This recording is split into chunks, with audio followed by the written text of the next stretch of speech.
Hello बच्चों, स्वागत है आप सभी का आपकी हिंदी व्याकरण की कक्षा में। बच्चों, आज हम देखेंगे आपका अध्याय संख्या 2 जिसका नाम है वर्ण विचार यानी कि ऑर्थोलॉजी।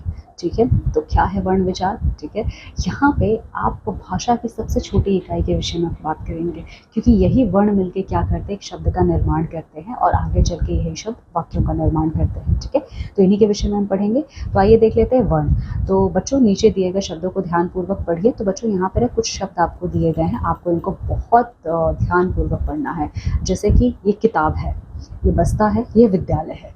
शब्द सही है या गलत है? बिल्कुल सही है। ठीक है, तो देखिए, इन चित्रों को देखकर जब आप इनका नाम लेते हो ना, जब इनका नाम आप बोलते हो, तो उस समय आपके मुख से कुछ ध्वनियां निकलती है, जैसे कि किताब, बस्ता, विद्यालय।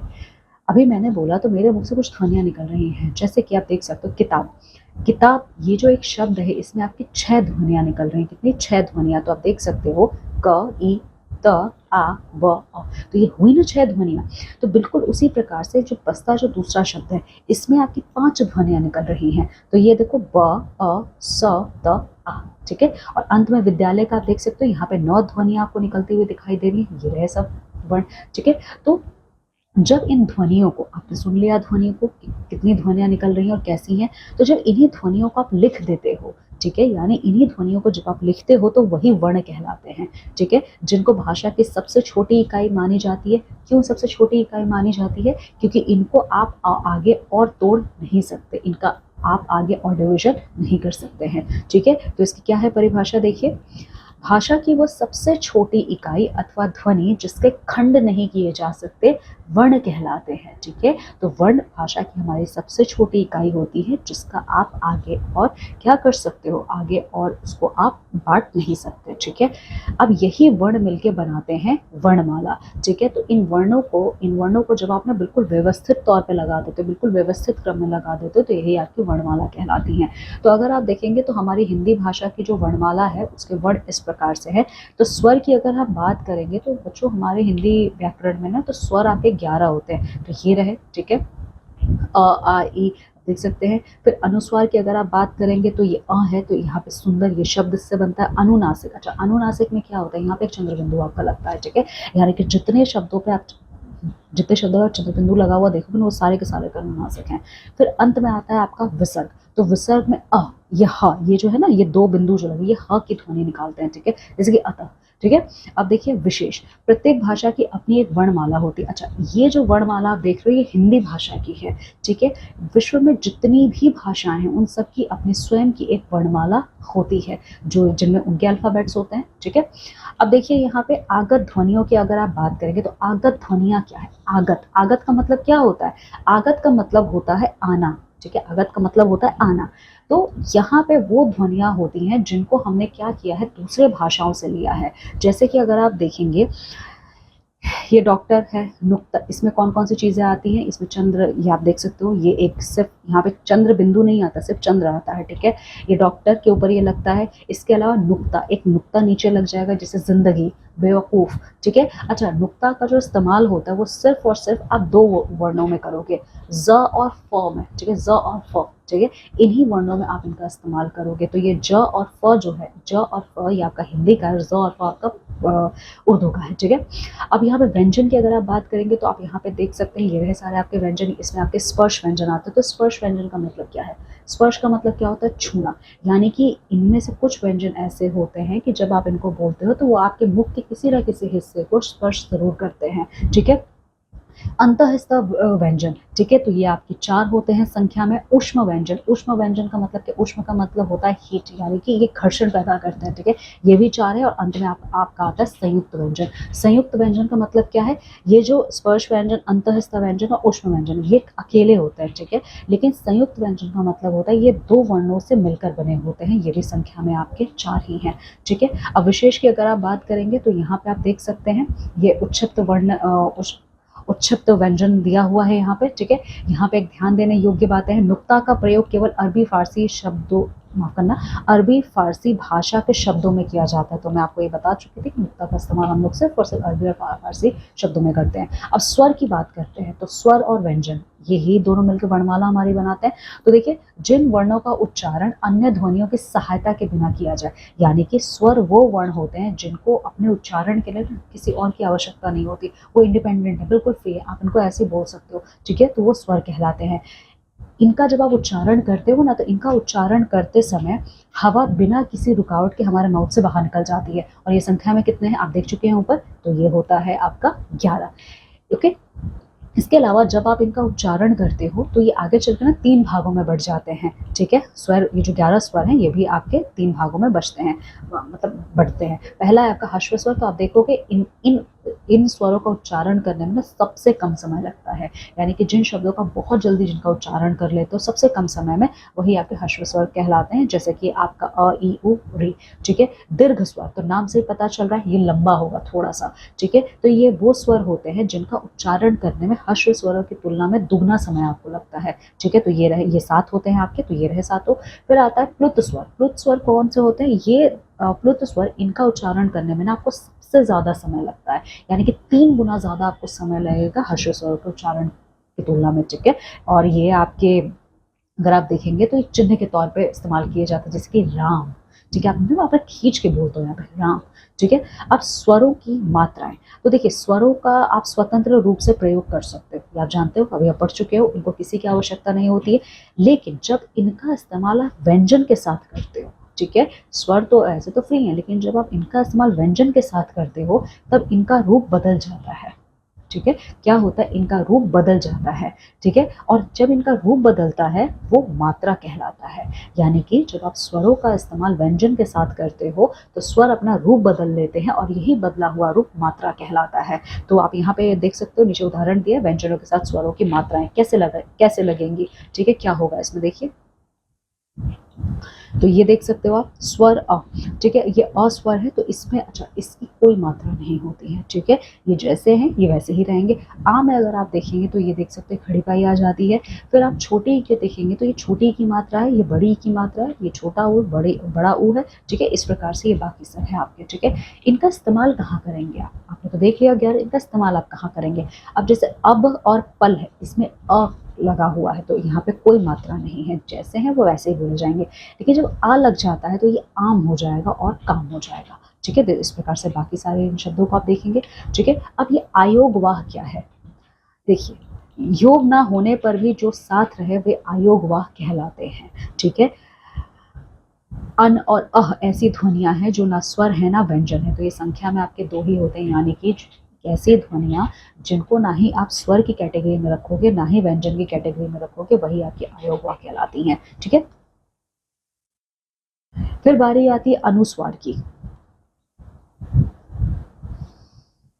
अनुस्वार, अच्छा, इन अनुस्वारों का उच्चारण करते समय ना हमारी जो सांस होती है ना सिर्फ और सिर्फ हमारे नाक से निकलती है, जैसे कि अंगूर, पतंग इत्यादि, ठीक है? अब अनुनासिक क्या है? तो अनुनासिक का जब हम उच्चारण करते हैं चंद्रबिंदु के फॉर्म में होता है, ठीक है? जब आप इनका उच्चारण करते हो तो सांस हमारे मुख से और हमारे नाक से दोनों से निकलती है, ठीक है? और ये हल्का सा गर्म होता है, ठीक है? तो इसको कहा जाता है अनुनासिक, जैसे कि आंख, तांगा, ठीक है? पर देखिए विसर्ग, तो विसर्ग ये 2 डॉट्स के फॉर्म में होता है, तो जब इसका उच्चारण आप करोगे ना तो आपके मुख से ह ध्वनि निकलेगी, ठीक है? और इनका इस्तेमाल हम लोग व्यंजन के आगे करते हैं, ठीक है? आप देख सकते हो, ये देखो अतः, प्रातः इत्यादि, ठीक है? अब यहाँ पे एक ध्यान देने योग्य कुछ बातें हैं, देख लीजिए। कुछ मात्राएं व्यंजन के ऊपर, कुछ साथ में तथा कुछ नीचे लगाई जाती हैं, ठीक है? तो जो आपकी स्वर होती हैं वो कुछ मात्राओं के फॉर्म में व्यंजन के साथ या तो ऊपर लगेंगे या तो नीचे लगेंगे या तो पास में लगेंगे, ठीक है? इसके अलावा जो र होता है, तो र के साथ बड़ा ऊ छोटा ऊ की मात्रा उसके बीच में, ये देखिए बिल्कुल ये इस तरीके से, ये बिल्कुल इसी तरीके से आपका लगेंगे, ठीक है? और री की मात्रा प्रायः व्यंजनों के नीचे लगाई जाती है, ठीक है? अब व्यंजन क्या है? तो ये स्वर का जस्ट उल्टा होते हैं, इनको अपने उच्चारण के लिए हमेशा स्वर की आवश्यकता होती है, आप इनको ना स्वतंत्र रूप से इनका उच्चारण नहीं कर सकते, ठीक है। इनके उच्चारण के लिए हमेशा आपको क्या ज़रूरत पड़ेगा, हमेशा आपको स्वरों की सहायता लेनी पड़ेगी, तो इसको हम व्यंजन कहते हैं। इसके अलावा इनका उच्चारण करते समय हवा क्या होता है, ये रुक कर हमारे मुख से बाहर निकलता है और हिंदी व्याकरण में इनकी संख्या 33 है, ठीक है। और अगर आप संयुक्त व्यंजनों को मिला दोगे तो 39 होते हैं, ठीक है। और इनके भी 3 भेद होते हैं। पहला है स्पर्श व्यंजन। तो देखिए इस व्यंजन का उच्चारण करते समय क्या होता है, उच्चारण करते समय जीभ जो है मुख के अलग अलग स्थानों पे क्या करती है, स्पर्श करती है, इसीलिए इसका नाम स्पर्श व्यंजन है, ठीक है। ये आपके देख सकते हो यहाँ पे 5 वर्गों में बटे हुए हैं, ठीक है। फिर इसके अलावा इनकी संख्या 25 होती है, 5 वर्ग में बटे हैं तो 5 5 है तो 25 होता है, ठीक है। इसके अलावा इस वर्ग का, अच्छा इन पांचों वर्गों का नाम कैसे किया गया, इन पांचों वर्गों का जो नामकरण किया गया है वो इनके पहले वर्ण के आधार पे किया गया है, ठीक है। जैसे कि अगर आप क वर्ग की बात करोगे तो इसका उच्चारण करते समय ना, ठीक है, क्या होता है, इसका उच्चारण स्थल हमारा कंठ है, ठीक है, क्या है, हमारा कंठ होता है। च का है वो तालु है, ठीक है। इसी प्रकार से बाकी का 3 आप देख सकते हो, ट, त और प का, ठीक है। अब बात करते हैं यहाँ पे अंतःस्थ व्यंजन की, ठीक है। तो देखिए ये क्या है, इसके उच्चारण करते समय, इसके उच्चारण में क्या होता है, इसका उच्चारण में ना वायु का अवरोध बहुत कम समय के लिए होता है, ठीक है। जिन व्यंजनों के उच्चारण जीभ मुख के किसी भी भाग को पूरी तरह स्पर्श नहीं करते हुए अंतःस्थ व्यंजन कहलाते हैं। यानी कि अंतःस्थ व्यंजन वो व्यंजन होते हैं जिनका जब आप उच्चारण करते हो ना, आपकी जो जीभ है ये किसी भी हिस्से को आपके मुख के ज़्यादा समय तक स्पर्श नहीं करेगी, वही आपका अंतःस्थ व्यंजन कहलाते हैं। और ये संख्या में केवल आपके 4 होते हैं, य, र, ल, व, ठीक है। फिर ऊष्म व्यंजन की बात करते हैं तो देखिए अब ऊष्म व्यंजन क्या है, इनके उच्चारण में क्या होता है, श्वास जो होती है हमारी बहुत तेजी से बाहर निकलती है, जिसकी वजह से ऊष्मा यानी कि क्या होता है, गर्मी पैदा होती है, वो ऊष्म व्यंजन कहलाते हैं। ये भी आपके क्या है, संख्या में 4 होते हैं, ठीक है। इसके अलावा संयुक्त व्यंजन की बात करेंगे तो संयुक्त व्यंजन क्या है, ये एक से ज़्यादा व्यंजनों के, एक से ज़्यादा व्यंजनों के यानी कि एक से ज़्यादा वर्णों के मेल से ये बनते हैं, ठीक है। ये भी संख्या में आपके 4 होते हैं। द्वित व्यंजन क्या होता है, देखो जब स्वर रहित व्यंजन का समान स्वर सहित व्यंजन से मेल होता है तो वह द्वित व्यंजन कहलाता है। यानी कि यहाँ पे आपके 2 व्यंजन हैं, इन दोनों व्यंजनों में से एक आपका व्यंजन है जिसमें स्वर है और दूसरा जो है जिसमें स्वर नहीं है, ठीक है। तो जब ये स्वर रहित और स्वर सहित व्यंजन एक दूसरे से मिलते हैं तब वो द्वित व्यंजन कहलाते हैं, ठीक है। जैसे कि ये देखो न और न, ठीक है, और इसमें अ लगाओगे तो एक गन्ना हो जाएगा, ठीक है। इस तरीके से बाकी के उदाहरण आप देख सकते हो। अब बात करते हैं यहाँ पे संयुक्ताक्षर की, तो क्या है संयुक्ताक्षर, देखिए जब स्वर रहित व्यंजन का अपने से अलग स्वर सहित व्यंजन से मेल होता है तब संयुक्ताक्षर कहलाता है। एक और चीज़ जो द्वित व्यंजन है, यहाँ पे जो आपका वर्ण होगा वो बिल्कुल एक होगा, एक ही वर्ण होगा, एक में स्वर होगा, एक में स्वर नहीं होगा। लेकिन संयुक्ताक्षर में क्या होता है, यहाँ पे भी 2 वर्ण होते हैं, लेकिन ये दोनों एक दूसरे से अलग हैं, ठीक है, दोनों एकदम एक दूसरे से अलग होते हैं, ठीक है। तो वो मिलकर संयुक्ताक्षर बनाते हैं। अब र के विभिन्न रूप, हमारा जो ये र वर्ण है इसको हम बहुत अलग अलग तरीके से इस्तेमाल करते हैं। तो र व्यंजन जो है अगर आप देखेंगे तो अपने मूल रूप में या फिर अन्य व्यंजनों के साथ संयोग करने पर मात्रा के रूप में इस्तेमाल में लाया जाता है, ठीक है। यानी र का मात्रा के रूप में देखेंगे तो सबसे पहले तो ये अपने ओरिजिनल फॉर्म में अगर र है, अगर अपने ओरिजिनल फॉर्म में इसका इस्तेमाल आप करोगे तो कौन कौन से ऐसे शब्द आपके बनेंगे, जैसे कि रास्ता, रस्सी, रघुनाथ इत्यादि। इसके अलावा जब र जो है ये स्वर रहित होता है, ठीक है, स्वर रहित होगा तब ये रेफ के फॉर्म में आएगा, ठीक है। रेफ का मतलब आप ये देख सकते हो, ये इस तरीके से लगेगा, ठीक है। और ये जो रेफ है ना, ये र के बगल वाले वर्ड में लग जाएगा, जैसे कि ये देखो र और य है तो ये देख सकते हो आप, ये सूर्य, तो यहाँ पे ये जो ऊपर लगा हुआ है ना य के ऊपर, यही आपका रेफ की मात्रा कहलाता है। फिर देखिए र से पहले वाला व्यंजन स्वर रहित होता है तब उस व्यंजन को पूरा लिखा जाता है तथा र को उसके नीचे लगा दिया, ये देखिए इस प्रकार से एक कह सकते हो टिल्टेड लाइन के फॉर्म में यहाँ पे ये लगाया जाता है, ठीक है।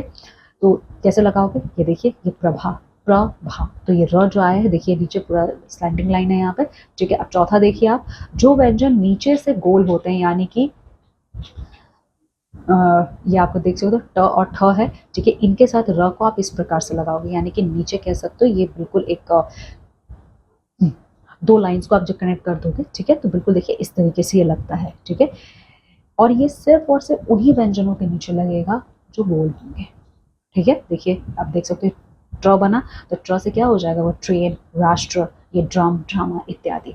अब 5वां देखो, श के साथ र जोड़ने पर श्र हो जाता है और स के साथ र का संयोग होने पर श्र बन जाता है। जैसे कि ये देखो श्रीमान, श्रम, सहस्र, स्रोत इत्यादि। ठीक है, अब वर्ण विच्छेद की बात करते हैं। अभी तक आपने जितना देखा है वो सब वर्णों के मिलने से बना है। अब वर्ण विच्छेद का मतलब क्या होता है? शब्दों के वर्णों यानी कि स्वर तथा व्यंजन को अलग अलग करके लिखने की विधि को वर्ण विच्छेद कहते हैं।